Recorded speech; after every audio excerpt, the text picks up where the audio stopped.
संकट हरेंगी करेंगी भली वृषभानु की लली। संकट हरेंगी करेंगी भली वृषभानु की लली।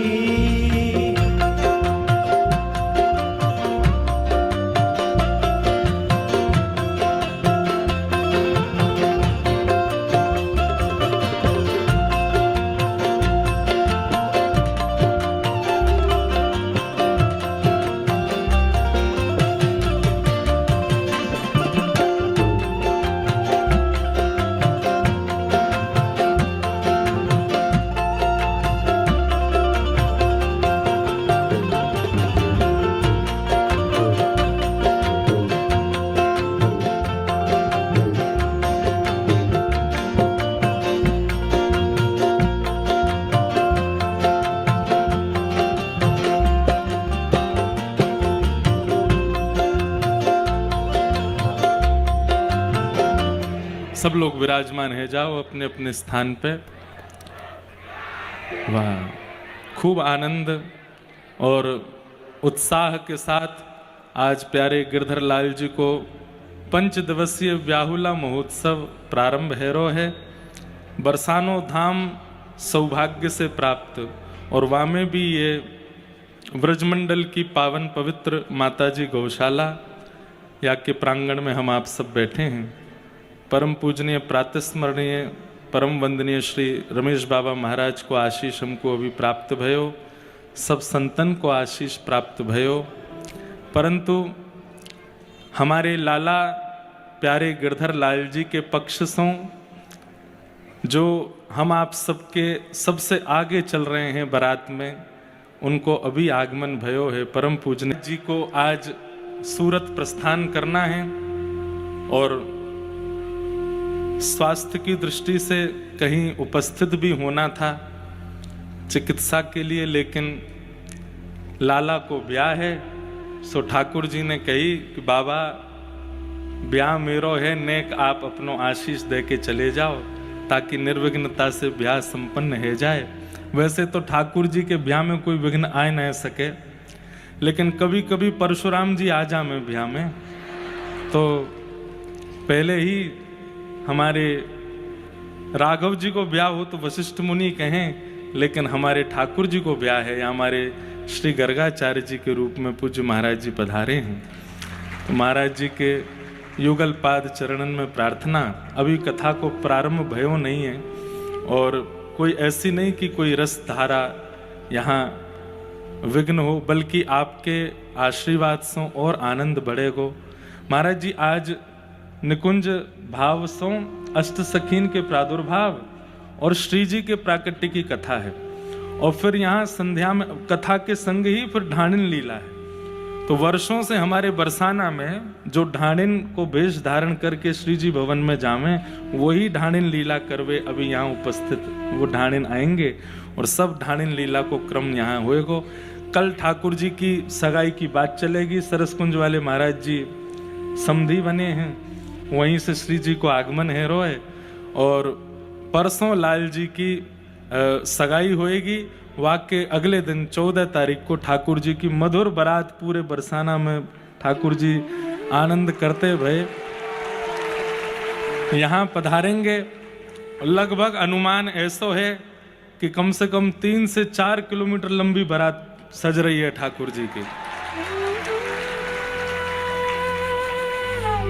तो सब भाव हैं। और 15 तारीख को विश्राम वाले दिन ज्योनार है, ठाकुर जी के सुंदर महल रंग महल में प्रवेश होएगो। सबन की भोजन प्रसादी की सब उत्तम व्यवस्था, सब जैसे तैसे सब गैया मैया की कृपा से है रही है। महाराज जी को आशीर्वाद हम सब ग्रहण कर लें, वाक्य बाद फिर आज की रस चर्चा में प्रवेश करेंगे। सब लोग शांति बनाए करके बैठें, और जितने लोग बाहर खड़े, हमारी प्रार्थना आगे बैठवे की होड़ में मत रहो, पीछे जहां जगह मिले वहां विराजमान है जाओ। जय जय श्री कृष्ण।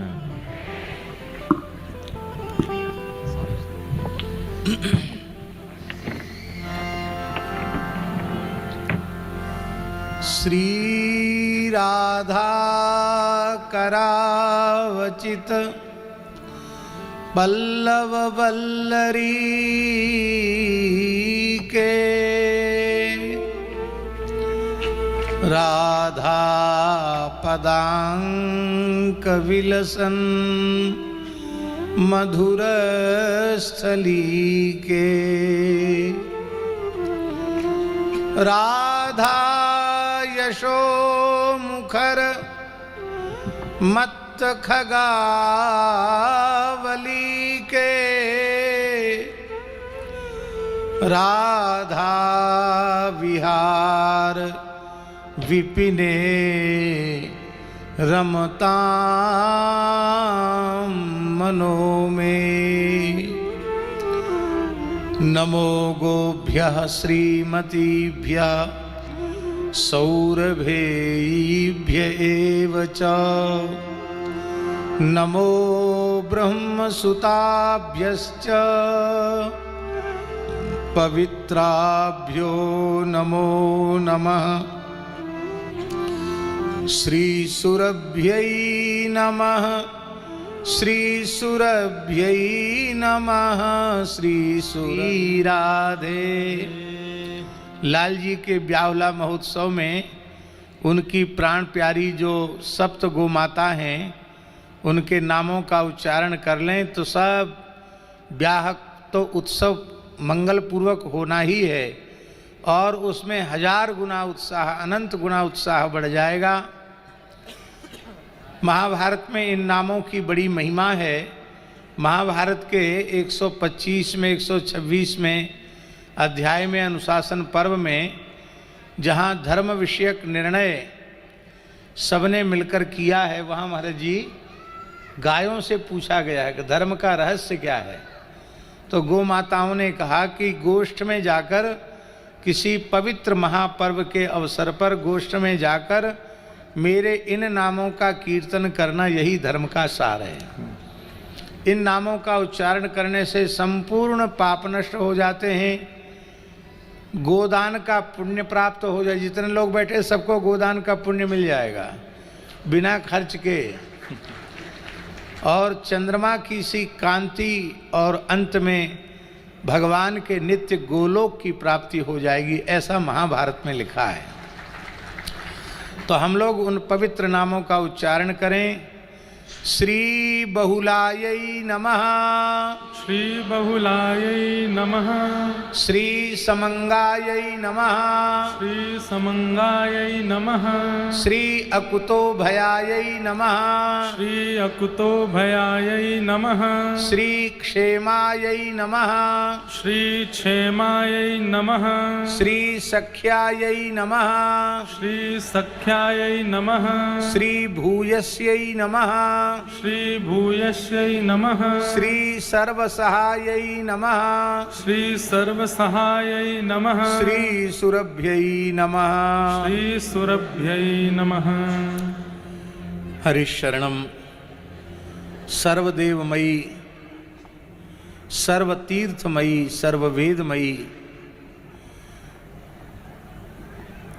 पूज्या गोमाता एवं उनके पवित्र वंश को प्रणाम करते हुए माताजी गौशाला की पवित्र गोरज अपने मस्तक पर धारण करते हुए पूज्य श्री बाबा महाराज के युगल चरणों में सादर दंडवत प्रणाम निवेदन करते हुए व्यास जी को प्रणाम करते हुए एवं परम श्रद्धेय पूज्य श्री ठाकुर जी को प्रणाम करते हुए हमारे अत्यंत निकट विराजमान परम श्रद्धेय पूज्य श्री शास्त्री जी को प्रणाम करते हुए एवं श्री पंडित जी महाराज पूज्य बाबा के कृपा भाजन पूज्य पंडित जी महाराज को प्रणाम करते हुए और सन्मुख विराजमान किलोल कुंड के महंत जी महाराज और ब्रजदास जी महाराज सभी जितने विराजमान संत ब्रजवासी हैं सबको यथा योग्य प्रणाम करते हुए आज गिरधर लाल जी बहुत प्रसन्न हैं।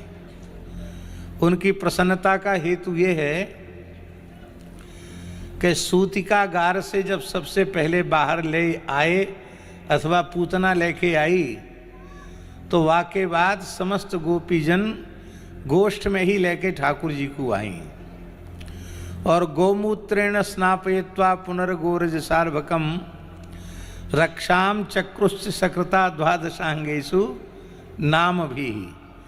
लाल जी का गोमूत्र से स्नान हुआ, श्रीअंग में गोमय का लेप हुआ, गो चरण रज श्रीअंग में पधराई गई और गोपुच्छ का स्पर्श करते हुए गोपियाँ भगवान नाम से ही भगवान के 12 नामों से 12 अंगों का स्पर्श करके रक्षा विधान करने लगी। तो ठाकुर जी की अत्यंत प्रसन्नता भई कि हमारे नामकरण के पहले सूतिकागार से निकलने के बाद सबसे पहले हम गोष्ठ में आए। और भैया जीवन में सबसे अधिक आनंद को अवसर कोई होए तो वो होए ब्याह को अवसर। तो आज गिरधर लाल जी का विवाह बरसाना नहीं, ब्रज नहीं, संपूर्ण भारतवर्ष में एक स्थान पर इतनी बड़ी संख्या में गोवंश कहीं नहीं, एक जगह पर 50-60 हजार गोवंश की विराट गौशाला के मध्य में श्री गिरधर लाल जी का ब्याहुला हो रहा है। तो गिरधर लाल जी का तो रोम रोम प्रसन्न है। और सरस निकुंज से श्री जी आ रही हैं। अभी आपने हमारे अत्यंत प्रिय आयुष्मान श्री आचार्य श्री इंद्रेश उपाध्याय जी से आपने सुना ही। स्वयं श्री जी कृपा करके सरस कुंज से पधार रही हैं। तो अर्चक लाड़ लड़ाने वाले का ब्याह हुआ है तो भैया अर्च्य का भी विवाह तो होना ही चाहिए।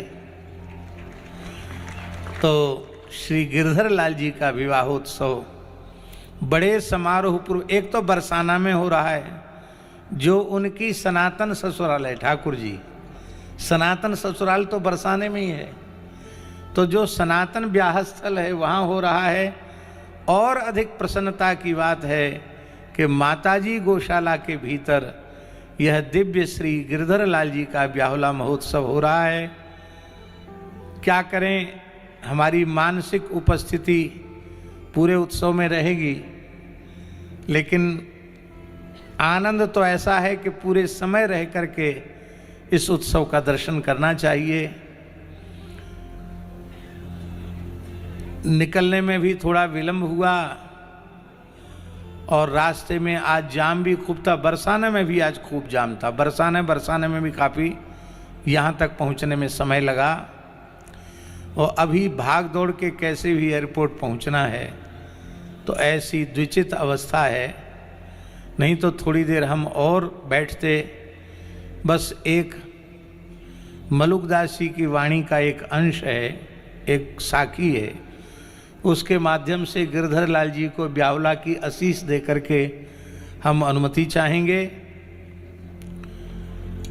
श्री ब्रजदास जी महाराज, श्री मलुकदास जी ने भी राधा कृष्ण का ब्याहुला लिखा है, उनकी वाणी में भी ब्याहुला है। और एक विशेष बात है कि श्री मलुकदास जी के ब्याहुले से ही एक केस खारिज हुआ। हाँ, हमारे श्री गोपाल प्रभु का पहला रस महोत्सव था, विवाह महोत्सव था जोधपुर में श्री राधा कृष्ण जी के यहाँ। आप भी, ठाकुर जी भी पधारे थे। तो उसमें कुछ लोगों ने न्यायालय में कह दिया कि पूष महीना में विवाह हो रहा है और राधा जी के साथ तो विवाह हुआ ही नहीं। अब बड़ी समस्या हो, कहीं स्टे ना आ जाए, इतना बड़ा उत्सव का सब वो हो गया। तो हमारे पास वकील को लाए तो हमने कहा पुराणों में प्रमाण। बोले पुराण नहीं बाबा, 100-200 साल पहले कोई प्रमाण चाहिए। हमने कहा 500 साल पहले को मिल जाए, फिर तो कहना क्या है। तो मलुकदास जी की वाणी के आधार पर ठाकुर जी फैसला हो गया कि लौकिक रीति से